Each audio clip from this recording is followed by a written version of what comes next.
Hello students, कैसे हैं आप सब लोग। आई होप आपकी इकोनॉमिक्स की प्रिपरेशन अच्छे से चल रही होगी।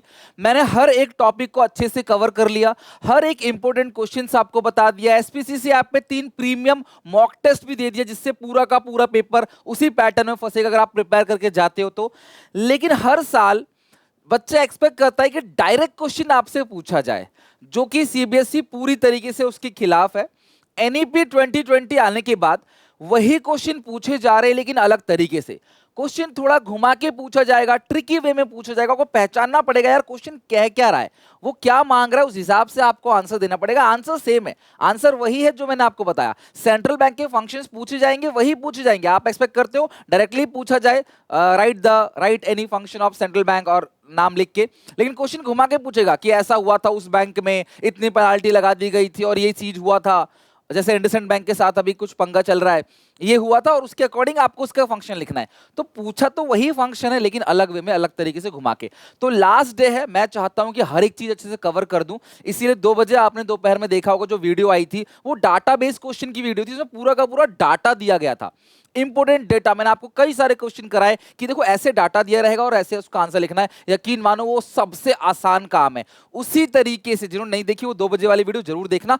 उसी तरीके से एक पैराग्राफ बेस्ड क्वेश्चन आता है, जैसे इंग्लिश में आता है ना, आपको पूरा का पूरा पैरा दिया रहेगा, आपको उस पैरा को पढ़ना है, उसके अकॉर्डिंग आंसर देना। यकीन मानो ये बोनस है, अगले 10 मिनट के अंदर दिखाऊंगा कितने आसान क्वेश्चन पूछे जाते हैं। डायरेक्टली भी आप इनके आंसर्स को पढ़ के, इनके क्वेश्चंस को पढ़ के आंसर दे सकते हो, लेकिन रिस्क मत लेना, पूरा पैराग्राफ पढ़ना फिर आप अपना आंसर देना। तो क्वेश्चन बहुत इंपॉर्टेंट है, 6-6 नंबर के क्वेश्चन पूछे जाते हैं, तो ध्यान से अच्छे से इन क्वेश्चंस को देखना। मतलब 12 मार्क्स आपके पक्के हो गए डेटाबेस क्वेश्चन से और पैराग्राफ बेस्ड क्वेश्चन से। एक बात आखिरी और बोलूंगा, आज शाम को 6 बजे लाइव क्लास है, पूरी मैक्रो इकोनॉमिक्स में अच्छे से लाइव कराऊंगा। जैसे मैंने कल शाम को 6 बजे पूरी इंडियन इकोनॉमिक डेवलपमेंट 2 घंटे के अंदर अच्छे से करा दिया था। और सुबह भूलना मत, कल सुबह 4 बजे, रात को जल्दी सो जाना, 10-11 बजे तक मैक्स टू मैक्स, सुबह 4 बजे उठ जाना, तुम्हारी पूरी इकोनॉमिक्स अच्छे से रिवीजन करवा दूंगा और फिर क्लास आप जाना, पेपर देना। डेफिनेटली पेपर बहुत अच्छा जाएगा। जो भी मैं कुछ करा रहा हूं उससे बाहर एक अक्षर का देखने को आपको नहीं मिलेगा। बेसिकली आपको इंडियन इकोनॉमिक डेवलपमेंट के अंदर क्या होता है, एक 6 नंबर का ना पैराग्राफ बेस्ड क्वेश्चन पूछा जाता है। वो होपफुली 33 क्वेश्चन आपको मिलेगा, नंबरिंग वाइज 33 क्वेश्चन, वो पूरा पैराग्राफ होगा। तो जब क्वेश्चन की शुरू में आप 15 मिनट रीडिंग टाइम ले रहे होगे ना, उस टाइम ये क्वेश्चन आपको दिख जाएगा, पैराग्राफ वाला क्वेश्चन। अगर शुरू के 15 मिनट में टाइम मिलता है आपको 3 से 4 मिनट, तो इस क्वेश्चन को अच्छे से पढ़ना। ये सबसे आसान क्वेश्चन होगा पूरे पेपर का, बोनस क्वेश्चन ये। और जो टेबल वाला क्वेश्चन होता है बिल्कुल आसान क्वेश्चन होगा। सबसे पहले इस क्वेश्चन में क्वेश्चन की रिक्वायरमेंट को पढ़ना, जो क्वेश्चन की रिक्वायरमेंट है वो सबसे पहले पढ़ना। तो पहला स्टेप क्या होता है, क्वेश्चन की रिक्वायरमेंट को पढ़ना।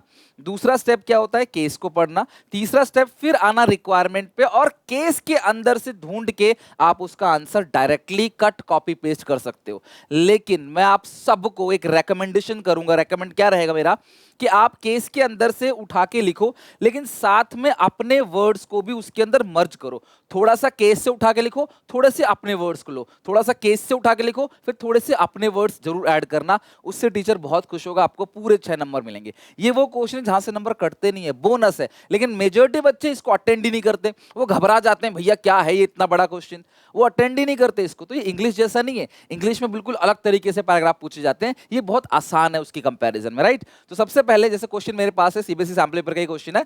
अब यहां पे रिक्वायरमेंट क्या है, on the basis of the given text and common understanding answer the following questions. आपको इनके आंसर्स देने हैं, जिस पैटर्न में आपको आंसर्स पूछा गया है आपको उसी पैटर्न में आपको आंसर्स देने हैं। जिस पैटर्न में, देखो यहां पैटर्न में जो पूछा गया है ना, ये सीबीएसई के सैंपल पेपर का ही क्वेश्चन है। तो जिस पैटर्न में क्लास ये देखो पूछा गया है क्वेश्चन, आपको उसी पैटर्न में देखो यहाँ पे आंसर दे, रैंडमली 9 नंबर है ये।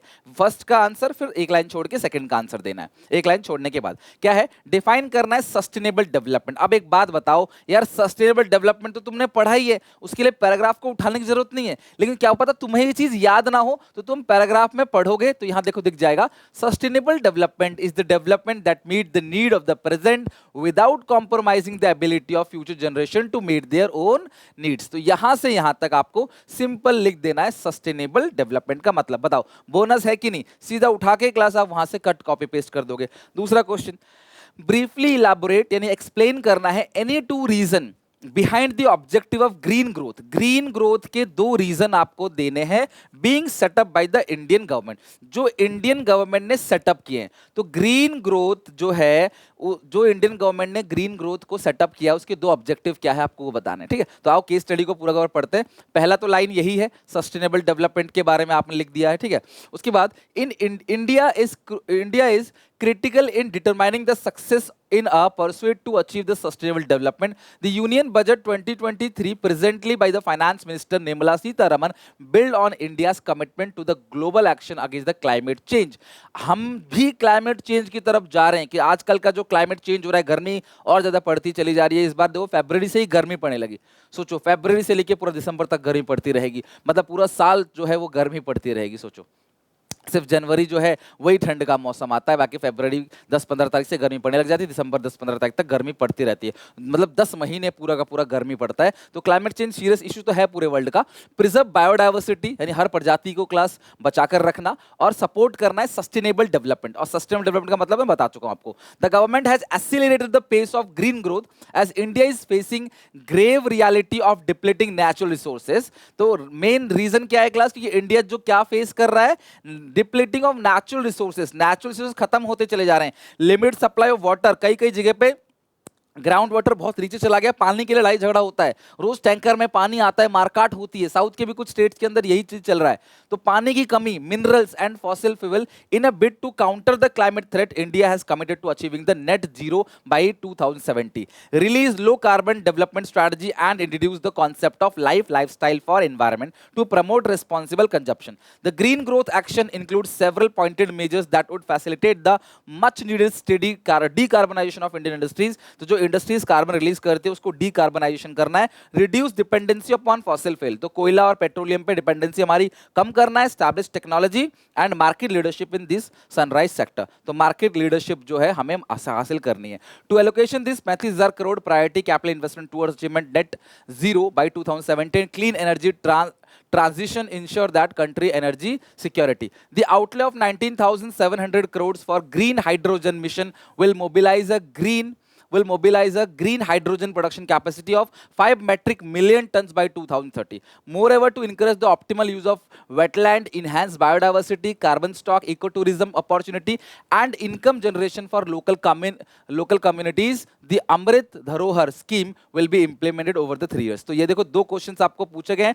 तो पहला क्वेश्चन आपको बताना सस्टेनेबल डेवलपमेंट है क्या, फिर दूसरा वाला the Indian government has accelerated the pace of green growth in India is. तो यहाँ पे दो रीजन है, फेसिंग द ग्रेव रियलिटी जो मैंने क्लास यहाँ पे बताया था आपको, ये यहाँ पे देखो बताया था ना आपको, ग्रीन रेवोल्यूशन कहाँ पे, फेसिंग द ग्रेव रियलिटी है ना, ये रहा, facing the grave reality of depleting natural resources, limited supply of water, facing the grave reality of depleting natural resources, limited supply of water, mineral and fossil fuel. This has created number of environmental issues or environmental crises in recent past India.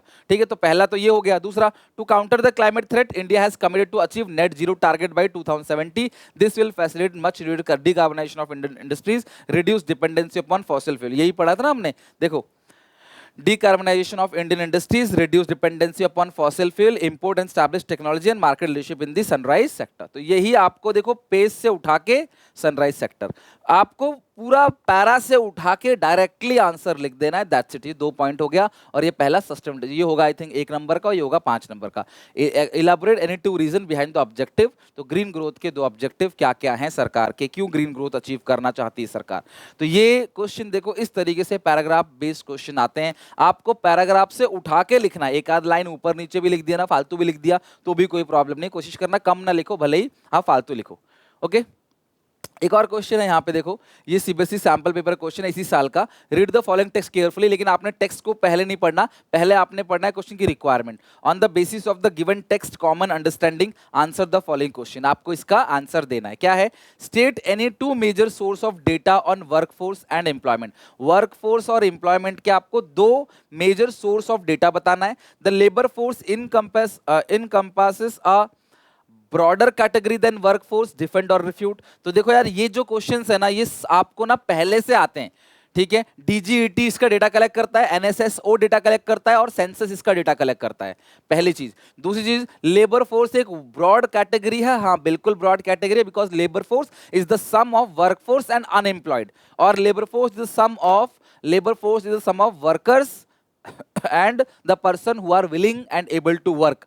तो labour force obviously broad category, अगर labour force 100 है तो उसमें से ही 30 40 50 60 जो होंगे वो worker होंगे, बाकी लोग भी काम कर सकते हैं बट उनके पास काम नहीं है, दे आर कॉल्ड अनएम्प्लॉयड। तो आपको रीजन देके समझाना है कि हाँ लेबर फोर्स एक बड़ा है। डिफेंड और रिफ्यूट का मतलब क्या, आपको इस स्टेटमेंट को डिफेंड करना है, बचाना है, रिफ्यूट मतलब अगेंस्ट जाना है। जैसे आपका दोस्त गाड़ी चला रहा है, उसका एक्सीडेंट हो जाए तो उन दोस्त को डिफेंड करते हो, नहीं भाई इसकी गलती नहीं थी, भले उसकी गलती हो, हाँ कोई बड़ा एक्सीडेंट जब तक ना हो, छोटा मोटा कहीं खुरच वुरच लग जाए तो ठीक है, तो आप कहते हो ना नहीं भाई तेरी गलती, मेरे दोस्त की गलती नहीं है, तो डिफेंड कर रहे हो, है ना। तो वही है डिफेंड मतलब साथ में बोलना और डिफ्यूट मतलब अपोजिशन में बोलना। Worker can be categorised into different type of depending upon the status in light of the given statement, state any one type of employment. तो किसी भी वन टाइप ऑफ एम्प्लॉयमेंट के बारे में बता देना, चाहे वो सेल्फ एम्प्लॉयड हो, कैजुअल वर्कर हो, रेगुलर सैलरीड एम्प्लॉयज हो, जो भी हो। तो ये देखो आपने बिना केस पढ़े भी इसका आंसर दे दिया, तो जब आप शुरू में क्वेश्चन पेपर उठाओगे 15 मिनट कल पढ़ोगे ना, तो मेरी बात आपको याद आएगी कि यार जो केस बेस्ड क्वेश्चन है इसका आंसर डायरेक्टली भी लिखा जा सकता है, लेकिन आपको डायरेक्टली लिखना नहीं है, आपको यहां से पूरा पढ़ना है और यहां से चीजें मिलती हैं तो उठा के लिखना है, साथ में अपनी एक दो लाइन आप मर्ज कर सकते हो एक्सप्लेन करने के लिए। और आपकी इंग्लिश अच्छी नहीं है तो डायरेक्टली यहां से उठाकर लिख सकते हो। याद रखना क्वेश्चन का प्रेजेंटेशन बहुत नीट एंड क्लीन और सुंदर होना चाहिए, टीचर देखे तो लगे यार बच्चे ने सही से लिखा हुआ है। पढ़ते जरा इस क्वेश्चन को, 6 नंबर में कितना बोनस है ये। Employment generation has remain one of the top challenge in Indian policy makers, and over the years this has only become more complex. India has experienced more and less consistent growth in the structure of the output of the economy, especially after the economic reforms which is measured by the GVA. However, the trend in the employment did not reveal a consistent and clear pattern. These complexity have led to wide variation in the conclusion drawn by the expert in various studies on workforce and employment. Two major sources of data, data के दो major source देखो class, डेकेनल population census यानी खाली census लिखो तो भी चलेगा, ये पूरा लिखो तो भी चलेगा, और नेशन क्लास क्विनिकोनियल सर्वे, यानी ये इसको क्या बोलते हैं क्लास, इसको बोलते हैं एनएसएसओ, ये लिखा तो है, आप ये सब मत लिखना कुछ भी ना, ठीक है, ये क्लास मत लिखना, ये एनएसएसओ है, इसका प्रोनाउंसिएशन मैंने गलत किया, एक बार आप ठीक कर लेना, ये एनएसएसओ है, नेशनल सैंपल सर्वे ऑफिस, बस ये दो लिख देना और कुछ नहीं। Under the ministry of statistics and programme implementation, government of India, the nation wide employment and unemployment survey have been replaced by the periodic labour force survey conducted by the National Sample Survey Office, NSO, National Statistical Office of MOSPI, जो कि ये class ministry of statistics and programme implementation which started in the year 2017-18। According to national statistical office, the PLFS data measures the dynamic in the labor force participation, worker to population ratio and employment status along with related important parameters of both rural and urban area. Labor force include person who were either, देखो यहाँ पे आ गया, आप ये answer लिखोगे कि जो labour force है वो वाइडर कॉन्सेप्ट है, क्यों, labour force include person who were either working और एम्प्लॉयड और those available for the work और एम्प्लॉयड, राइट। तो ये आप लिख दोगे ना तो यहां से सीधा सीधा आंसर यहीं से मिल जाएगा। Some person in the labour force are absent from work for various reason, मैंने खुद को रोकते हैं काम करने से, deducting that number from the labour force gives the number of actual workers. जिनको काम करने को नहीं मिला लेबर फोर्स में से हटा दो उनको, जिनको काम नहीं मिला वो क्या होगा, एक्चुअल वर्कर्स हो गए, they get work. These workers are further categorise the person who are engage in any economic activity as self employed और रेगुलर वेजेस और कैजुअल वर्कर। तो यही पूछा गया ना कि वर्कर कैटेगराइज किस किस में किया गया, सारे पूछे सारे बता देना, एक पूछे तो कोई भी एक बता देना, चाहे वो रेगुलर सैलरीड एम्प्लॉयज हो, चाहे वो सेल्फ एम्प्लॉयड है, चाहे वो कैजुअल वर्कर हो। The difference between the labour force and the worker gives us number of unemployed people. तो लेबर फोर्स में से वर्कर को हटा दो तो क्या बचेगा, अनएम्प्लॉयड लोगों का डेटा बच जाएगा। The size of the labour force in economy has increase, labour force का साइज भी जो है वो बहुत ज्यादा बढ़ रहा है, पहले 485.3 मिलियन था 17-18 में और 497.4 मिलियन हो गया 18-19 में। The next year the labour force increase 8% and reach 537.9 million. This increase was witnesses across male female population as well as rural urban house hold. तो ये पूरा डेटा है, इससे आपको देखो ये 3 ही क्वेश्चन है, चौथा नहीं है, तो 3 क्वेश्चन का आंसर इस तरीके से आपको देना है 6 नंबर में। यकीन मानो ये केस बेस्ड बेस्ड क्वेश्चन अगर आ गया ना तो ये बल्ले बल्ले तुम्हारी मौज है, बिकॉज बहुत सिंपल तरीके से आप पहले इसको पढ़ना, फिर पैराग्राफ पढ़ना और आंसर कुछ पैराग्राफ से कुछ मिलाकर लिख के आना, इसमें नंबर पूरे मिलेंगे। इस क्वेश्चन में अगर ऑप्शन आए ना तो यही वाला अटेम्प्ट करना। क्वेश्चन पढ़ने में भले ही लंबा है, लेकिन यकीन मानो शुरू के 15 मिनट में तुम पढ़ लोगे ना इसको, तो आंसर लिखने में 2 मिनट लगेगा, बस इसके 2 मिनट में आप आंसर लिख लोगे। और मैं बताऊंगा आपको आज रात को कि 15 मिनट्स कैसे आपको यूटिलाइज करना है, राइट।